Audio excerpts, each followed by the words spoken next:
السلام علیکم ګرانو کتونکو، جعفر شاه درویش یم. شاهد مندوهیل صاحب را سره دی او ښکلې مازدیګري دی. غواړم چې ستاسو دپاره یو څو ټپې ریکارډ کړم د شاهد مندوهیل نه. یو څو ټپې درته ویم، څو په نوي انداز کې ریکارډ کوو چې راشه په زړه مې ګوتې کېدنو چې در معلومه او شي زما لیونې مینا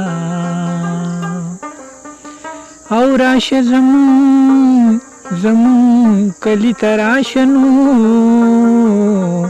چې په پټو او کې درله درکم قدر کم چکرونه. عشقي مکوي علموي عشقي زړه کې پر خیرونه جوړوينا ولې حیران را ګوري هغه درویش یم غریبه زوړ کړی یم او تا شک نه دروغ وایي نه د رنګ زړ دی نه د شونډې او چې دینا.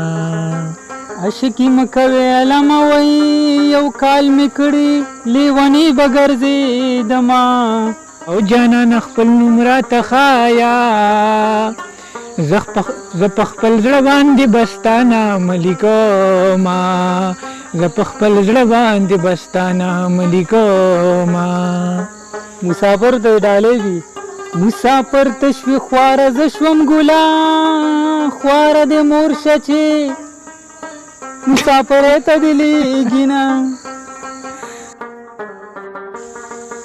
دغه انتخاب غزل د سیاد شاهي صاحب شاهد مندوهیل ته ډالۍ وي چې وی پشرک دی ولګي چې څوک د چا په ښه نه راځي.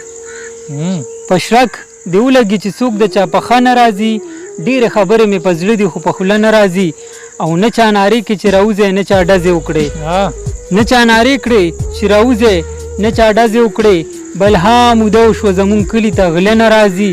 ډېر ښه. او ما ته چې تل به یې نارې ستا د راتلو وښلې ما ته چې تل به یې نارې ستا د راتلو وښلې زړه کې د سر راغله چې اوس هغه کارغه نه راځي. او د وخت بدلون څومره خوږې رشتې پرې کړلې د وخت بدلون څومره خوږې رشتې پرې کړلې اوس په اختر کې هم زمونږ کره متره نه راځي. او سیاده نور درته خطونه در لیږلی نشم سیاده نور درته خطونه در لیږلی نشم زما بابا کاریږي مونږ کره واړه نه راځي. ډېر ښه جعفر شاه، زبردست. اوس به شاید مندوهیل صاحب هم راسره یو غزل شریک کړي.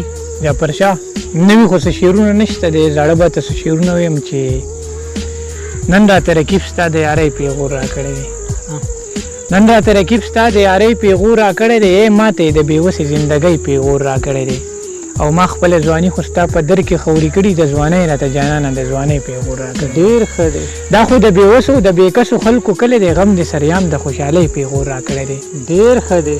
او دا زه چې سر ببر سري ګریوان کلي کې ګرځمه دا زه چې سر ببر سري ګریوان کلي کې ګرځمه نو ما ته لیونو د لیونۍ پیغور راکړی دی. ډېر ښه دی. او دا زه شاید خو ستا په محبت کې شاعري کوم